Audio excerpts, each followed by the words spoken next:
ગધેડા માર્કેટ 4 રસ્તા પાસે આવેલ ડમ્પિંગ યાર્ડમાંથી આવતી દુર્ગંધના કારણે સ્થાનિક રહીશો પરેશાન।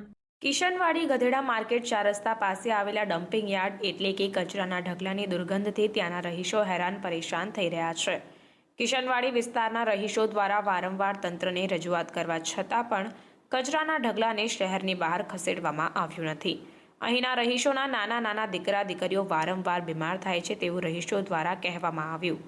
કચરાના ઢગલા તથા ડમ્પિંગ યાર્ડ જે ખરેખર શહેરની બહાર હોવા જોઈએ એ શહેરની વચ્ચોવચ્ચ જોવા મળેલ છે।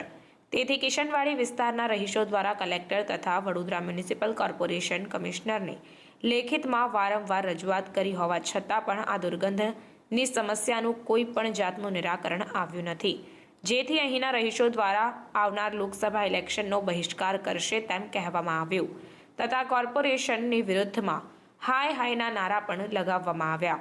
આ કચરાની દુર્ગંધથી તેઓના ઘરમાં પણ રહી શકતા નથી તેવી રજૂઆત પણ તેઓ દ્વારા કરવામાં આવી। કેમેરામેન श्रेयस परमार साथी रिपोर्टर नील चौहान। हमारे समस्या ये है कचरा नो हटाओ। आमे जो नरेंद्र मोदी ने लाया ते हमारा लोगों पर आया है।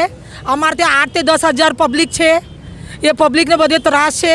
ये त्रास नहीं जो हमने कई एनो निकाल करो बस हमारी ये केवू है।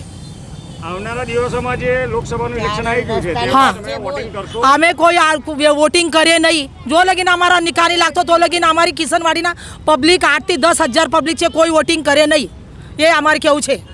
એટલે તમે 2024 ના ઇલેક્શનનો વિરોધ કરો? हाँ विरोध करीशो अमे बधा ज विरोध करीशो। अमे આજે કચરાના ઢગલા છે એના માટે તમે ક્યાં ક્યાં રજૂઆત કરી છે? અમે 4-5 જગ્યાએ રજૂઆત કરી કોર્ટમાં ગયા છે, ખંડેરાવ માર્કેટ ગયા છે, કલેક્ટરની ઓફિસે ગયા છે, તો એનો કોઈ નિકાલ નહીં લાગ્યો। એ લોકો સાંભળી લે છે, 2 શબ્દ સાંભળી લે છે, હા કરી દે છે ને જતા રહે છે, પછી અમારે ઉઠીને જ કરવાનું। સમાચારોની ઝડપી અપડેટ માટે હમણાં જ જન અર્પણ ન્યૂઝ ચેનલને લાઇક, શેર અને સબસ્ક્રાઇબ કરો।